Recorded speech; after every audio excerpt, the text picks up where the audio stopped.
Hello friends, સ્વાગત છે તમારું મારા કિચનમાં। આજે આપણે બનાવીશું સાંજ માટે કે ઉપવાસમાં ખાઈ શકાય તેવી ચટપટી, ટેસ્ટી અને એકદમ છૂટી રહે તેવી અને સાથે સાથે ખીલેલી પણ રહે તેવી સાબુદાણા અને બટેકાની ખીચડી। જો તમે સાબુદાણાની ખીચડી બનાવતા જશો પણ આવી છૂટી છૂટી નહીં બનતી હોય તો આ રીતે બનાવશો તો તમારી સાબુદાણાની ખીચડી એકદમ છૂટી છૂટી બનશે। તો ચાલો સાબુદાણા બટેકાની ખીચડી કઈ રીતે બનાવી શકાય તે જોઈ લઈએ। તો સાબુદાણા ખીચડી બનાવવા સાબુદાણા કેવી રીતે પલાળવા એ બહુ જ ઇમ્પોર્ટન્ટ ટિપ્સ છે। તો અહીંયા મેં 1 કપ સાબુદાણા લીધા છે। આ સાબુદાણા વજનમાં 250 ગ્રામ છે। સાબુદાણાને આપણે 1 થી 2 પાણીએ ધોઈ પાણી નિતારી તેની અંદર આપણે 1/2 કપ પાણી ઉમેરીશું।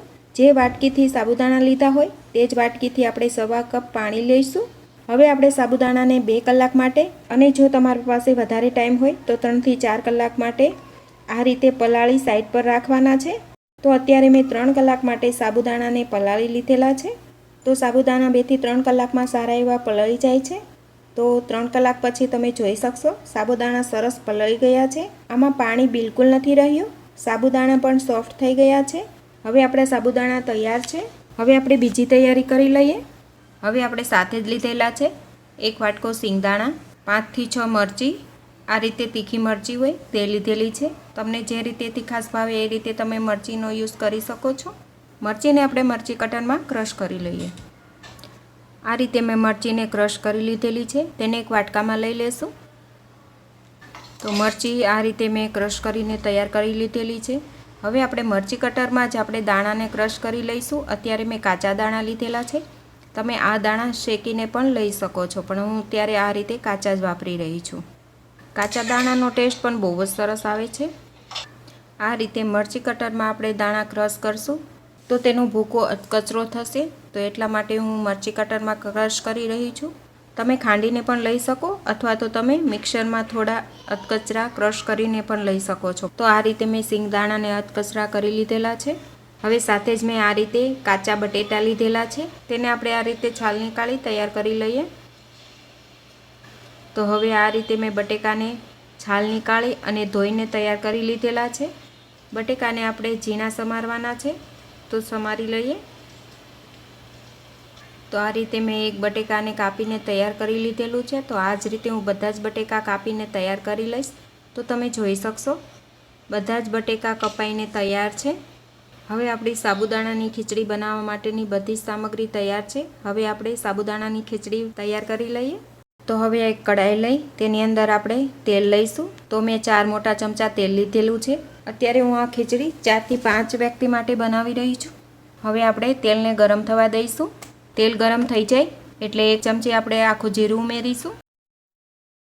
જીરું આ રીતે તતડી જાય એટલે સાથે જ આપણે મરચી જે તૈયાર કરેલી છે એ અને મીઠા લીમડાના પાન પણ ઉમેરી દઈશું।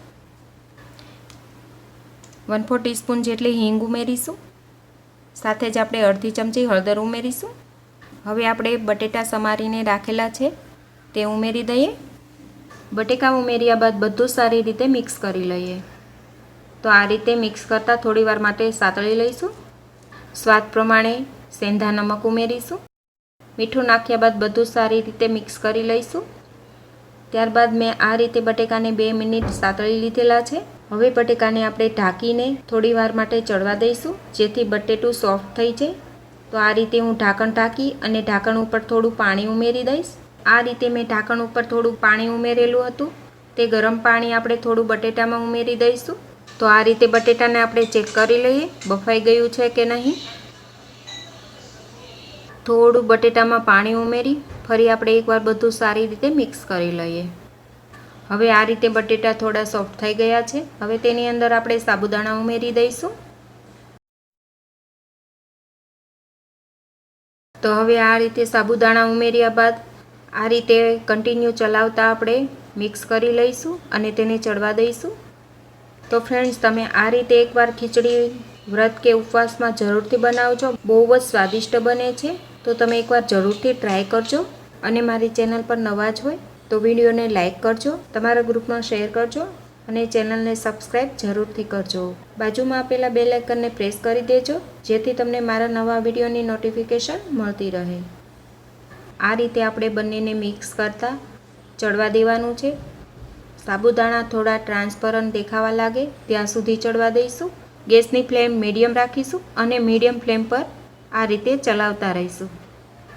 હવે આપણે અડધી ચમચી ગરમ મસાલો ઉમેરીશું. 1 ચમચી ધાણા જીરું પાવડર પણ ઉમેરીશું.